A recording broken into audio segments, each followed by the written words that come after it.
This guy built an incredible nuclear bunker back in the 1980s. The world was a very different place during the Cold War between the United States and the U.S.S.R. I mean, when something called the Doomsday Clock is created because tensions between world powers are so high, you know the world is a messed up place. People around the world were forced to live in a constant state of anticipation and fear.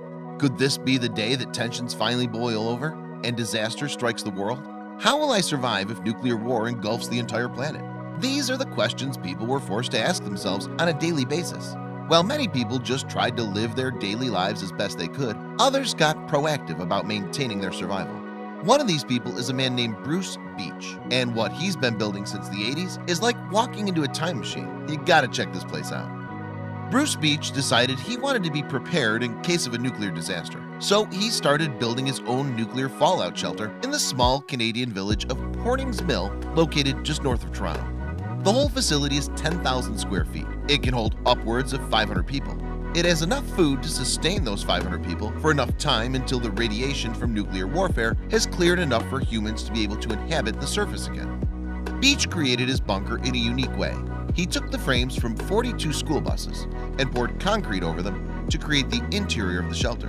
This place really has everything you need to survive a nuclear strike. It has 2 commercial-sized kitchens, a full plumbing system, a private well and septic tank, radio room, chapel, and even a decontamination room. The whole place is powered by daisy-chained diesel generators and is considered to be virtually impenetrable to anything other than a direct nuclear strike.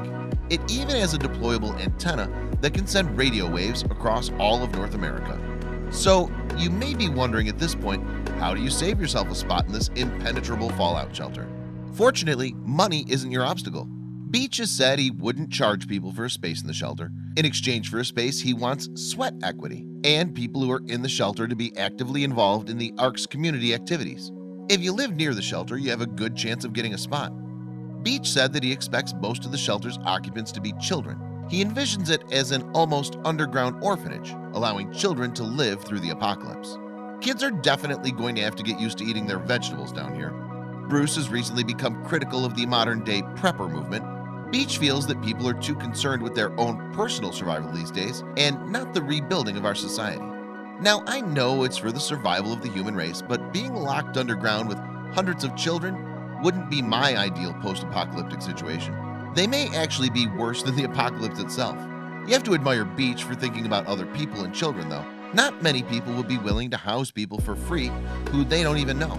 So if the day ever comes where you need to know the safest place from a nuclear disaster, Hornings Mill is probably your best bet for survival. Share this incredible nuclear apocalypse bunker with all your friends.